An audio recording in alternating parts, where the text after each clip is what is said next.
सुधा समाधान।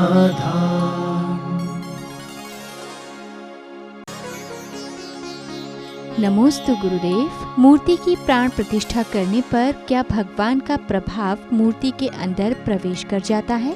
मंत्रों के माध्यम से उसको तद्रूप में स्थापन किया जाता है और वो स्थापना उसने ही प्रभावकारी होती है जितने साक्षात तीर्थंकरों का प्रभाव होता है, और बल्कि उससे भी कई स्थानों पर अधिक प्रभावकारी जिन बिंब को आगम में बताया है। नमोस्तु गुरुदेव। गृहस्थ जीवन में वाद विवाद होने पर हमें अपनी गलती न दिखाई देकर सामने वाले की गलती दिखाई देती है, तो ऐसे में हमें क्या करना चाहिए? कि हम सामने वाले को अपने अनुकूल बनाना चाह रहे हैं, यदि हम एक कदम उसके अनुकूल बन जाएं तो सारे झगड़े खत्म हो जाए। ईगो कब आता है? वो मेरे अनुसार चले, ईगो कम खत्म हो जाता है, तुम उसके पीछे चल जाओ। तो ईगो के लिए हमें सामने वाले का भी नेचर समझना चाहिए। हम अपने नेचर को बदलना नहीं चाहते, सामने वाले के नेचर को बदलने का प्रयास करते हैं, फिर संवाद चालू होता है। तुम्हारा नेचर है तो उसका भी नेचर है। तो इस प्रकार के, और उससे भय खाना चाहिए कि इस विसंवाद का अंत क्या है, इस विसंवाद की उपलब्धि क्या है। और वो भय यदि अपने मन में हो जाए तो अपने आप मन को शांत हो जाता है। नमोस्तु गुरुदेव। प्रज्ञा अपराध से लोगों को कैसे बचाना चाहिए? प्रज्ञा अपराध से पीड़ित होने का अर्थ ये है कि व्यक्ति कुवत से ज़्यादा अपनी बुद्धि को बढ़ाने का प्रयास कर रहा है। प्रज्ञा अपराध करने वाला व्यक्ति ये नहीं सोच पा रहा है कि मेरे में इतनी प्रज्ञा है कि नहीं। वो बाजू वाले को स्पर्धा में जाता है और स्पर्धा में जाने के बाद व्यक्ति डिप्रेशन में आ जाता है। आज बड़े बड़े ऑफिसर, बड़े बड़े कंपटीशन करने वाले लोग, हॉस्टलों में रहने वाले लोग, कोटा इसका गवाह है। कोटा में पढ़ने वाले विद्यार्थी कितने लोग मरने का भाव करते, मर भी क्यों मर रहे हैं? क्योंकि प्रज्ञा कंपटीशन, प्रज्ञा अपराध बढ़ने का कारण है प्रज्ञा कंपटीशन, कि मैं वहाँ क्यों नहीं पहुँच पाता हूँ। मैं सदा करता हूँ कि दूसरे की थाली को, दूसरे के भोजन को देख करके तुम भोजन मत खाओ, अपने पाचन शक्ति कितनी है वह देख के भोजन खाओ। अरे हमको कहता है, अरे ये तो 4 लड्डू खा गया, ये तो 4 लड्डू खाया और मैं तो अभी एक भी नहीं खा पाया। अरे भाई तू डायबिटीज का मरीज है, ये भी मत खा। और हम बाजू वाले, मात्र प्रज्ञा कंपटीशन ही प्रज्ञा अपराध का कारण बनता है। इसलिए लोगों को कंपटीशन न करके अपनी योग्यता के अनुसार ही फाइट करना चाहिए। अपनी योग्यता के अनुसार भी इंटरव्यू में फाइट करने के लिए जाना चाहिए। हमारी योग्यता कितनी है? यदि हम क्लर्क बनने की योग्यता रखते हैं और कलेक्टर के इंटरव्यू में कलेक्टर की फाइट करेंगे तो डिप्रेशन में तो आओगे, सुसाइड करना पड़ेगा। तो अपनी जितनी कुवत है ना, उसी कुवत के अनुसार अपना कार्य करना चाहिए, तो प्रज्ञा अपराध बच सकते हैं। नमोस्तु गुरुदेव। किसी प्रतिमा जी के ऊपर मस्तकाभिषेक और चरणाभिषेक करने में क्या अंतर होता है? दृष्टि का अंतर होता है। किस उद्देश्य से आप चरणों का कर रहे हैं? मान लो मूर्ति की सुरक्षा को ध्यान में रख करके, या मूर्ति के सिर तक नहीं पहुंच पाते हैं, और यदि आप भगवान को मुद्रा को देख करके और चरणों का अभिषेक करते हैं तो पूरी प्रतिमा के अभिषेक की एनर्जी आपको प्राप्त होगी, क्योंकि आपका उद्देश्य जो है अच्छा है। क्योंकि आप बड़ी मूर्ति है, पहुंच नहीं सकते, प्राचीन मूर्ति है, सिर पे कर नहीं सकते, तो भगवान की मुद्रा देख करके, उनके चेहरे को देखकर चरणों पर धारा करने से वही फल प्राप्त होगा, वही एनर्जी मिलेगी जो मस्तकाभिषेक करने से मिलती है।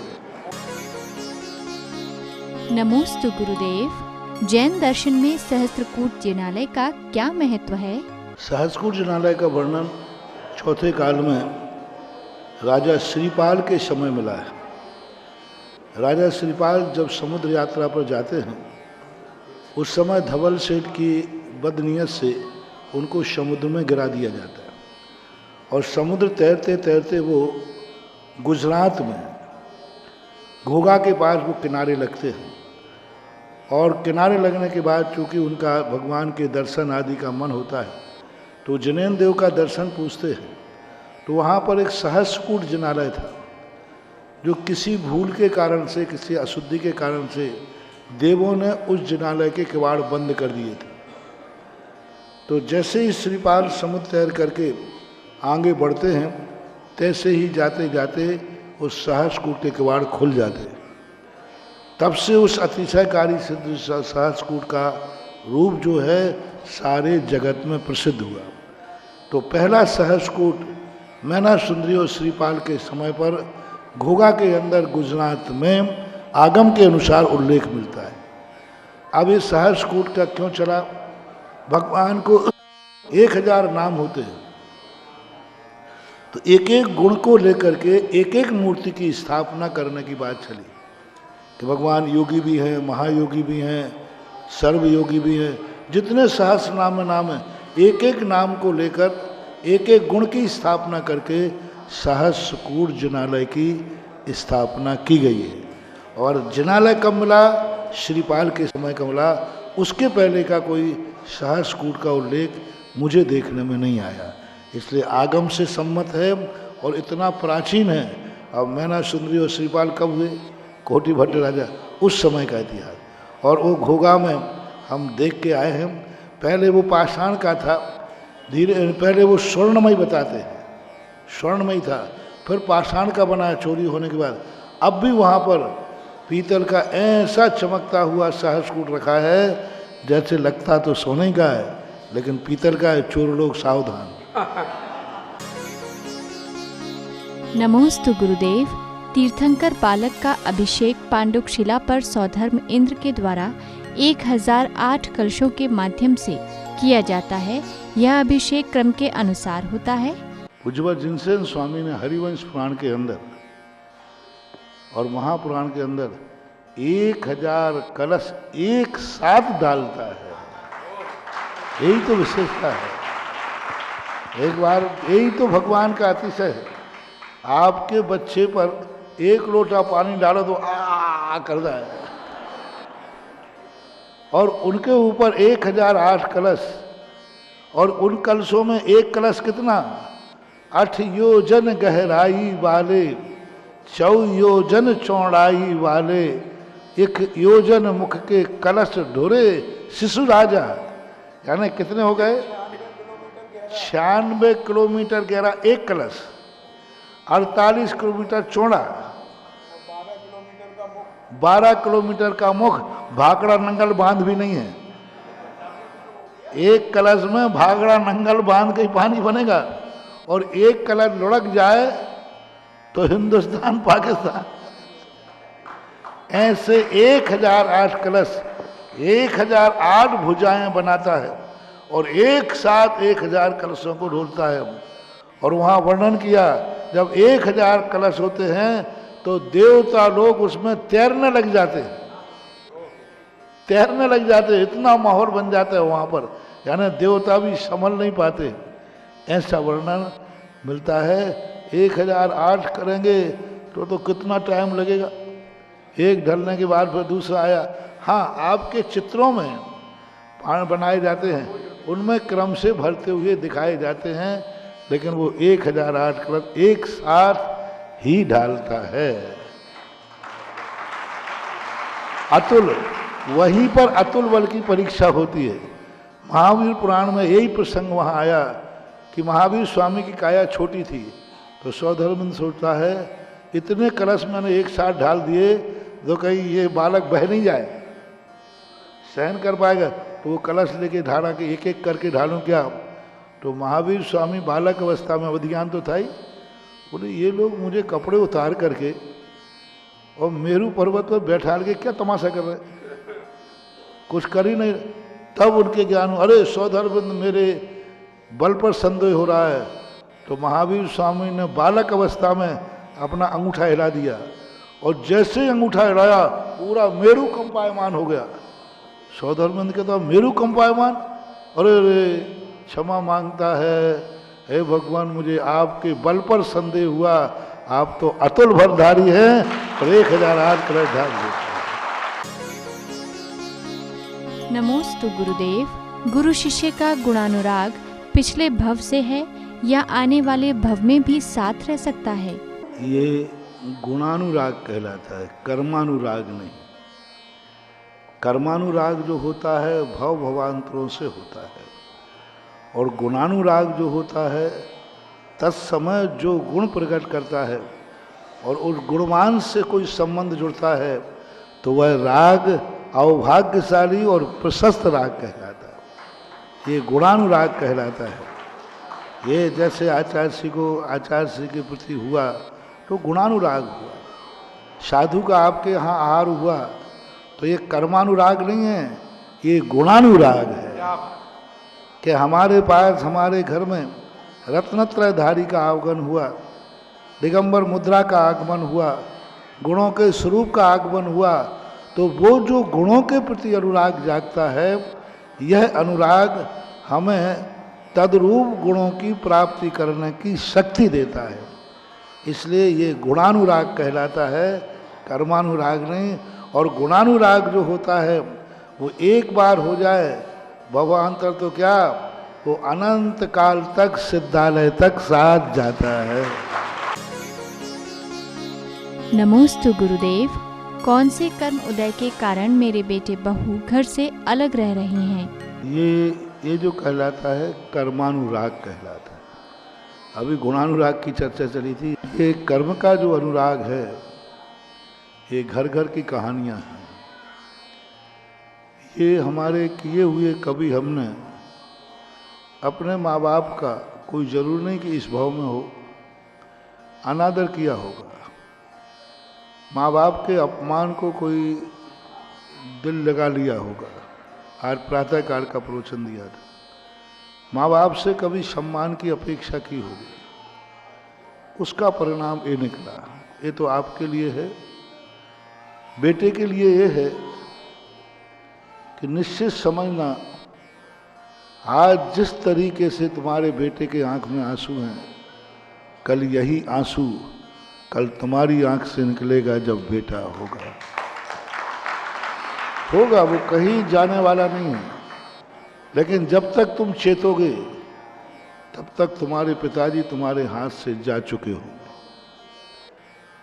इसलिए हमेशा चेतना चाहिए। एक छोटी सी कहानी के माध्यम से जवाब दे दूंगा, क्योंकि ये सारे भारत की बहुत बड़ी समस्या का समाधान है।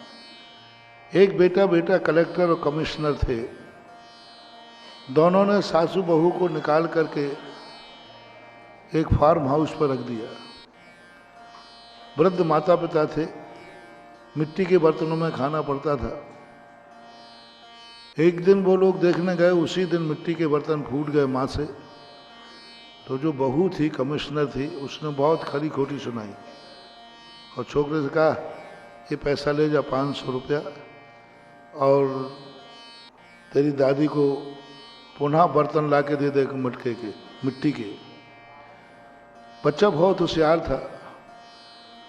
बच्चे ने गया वहाँ तो कुमार से बोला, साहब माँ ने एक जोड़ी बर्तन लाने को कहा था, वो 2 जोड़ी लेके आ गया। तो एक जोड़ी लेकर के, बेटा 2 जोड़ी क्यों लाए? बोले एक जोड़ी तो दादा दादी को, और एक जोड़ी में सुरक्षित रखूंगा, जब मम्मी पापा आप बूढ़े होगे तो मैं आपको इन्हीं में खिलाऊंगा और इसी फार्म हाउस में रखूंगा। इसलिए कहीं मैं भूल आपका ओरिजिनल बेटा हूं ना, तो कहीं मैं भूल नहीं जाऊं कि मम्मी पापा को बूढ़े होने के बाद ऐसा खिलाया जाता है, ऐसा रखा जाता है, और ये फार्म हाउस मच्छर वाले फार्म हाउस में रखा जाता है। कहीं मैं भूल नहीं जाऊं मम्मू, इसलिए मैं लाया हूं, इसको रखूंगा। वृद्ध माता पिता को यह सामग्री दी जाती है। कलेक्टर और कमिश्नर की तो हवा खसक गई कि हमारा बुढ़ापा ऐसा गुजरेगा। दोनों पढ़े लिखे तो थे ही। उन्होंने कहा, देख लो अब बुढ़ापे में क्या होने वाला है। उनकी तो आत्मा कांप गई। मिट्टी के बर्तन में, इस फार्म हाउस में, यहाँ मेरा बुढ़ापा गुजरेगा। दोनों ने कहा अब एक ही उपाय है कि मम्मी पापा को दोनों को घर ले चलो। और बड़ा सम्मान होने लगा, बहुत बढ़िया। और बेटा के बुलार में बहू, एक बूढ़े में मम्मी पापा के पैर दबाए जाते हैं।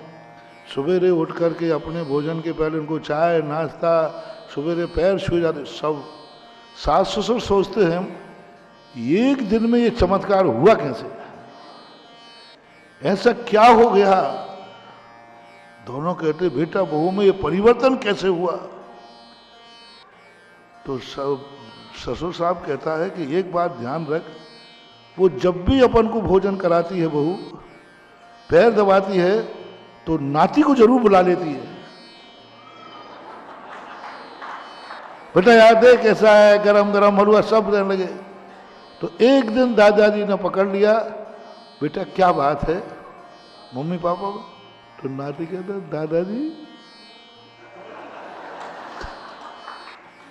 बताते हैं तब से इस कहानी के बाद से दादा दादियों को बेटे से ज्यादा प्यार पोते से होता है, क्योंकि पोता माँ बाप की अकल ठिकाने कर देता है।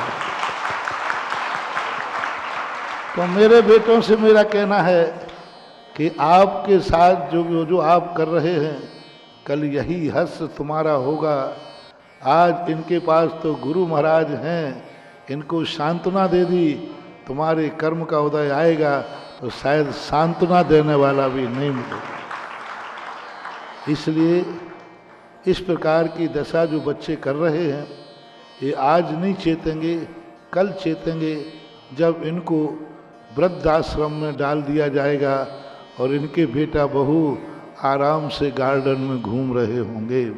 टिट फॉर टैट, जैसा करोगे वैसा भरोगे। दादाजी आपका बच्चा हो तो वो सुन ले, बाकी आपको आशीर्वाद है, अपने आराम से बुढ़ापा निकालो, कोई किसी का नहीं है। अपने आराम से ऐसा रखो और प्रार्थना करो कि भगवान करे संतान को कभी भी ऐसी संतान किसी माँ बाप को न मिले। ये भावना भाव, ऐसी भावना भाने से तुम्हारा कर्म कट सकता है, हो सकता है परिवर्तन हो जाए और ऐसा काम हो जाए। सुधा समाधान।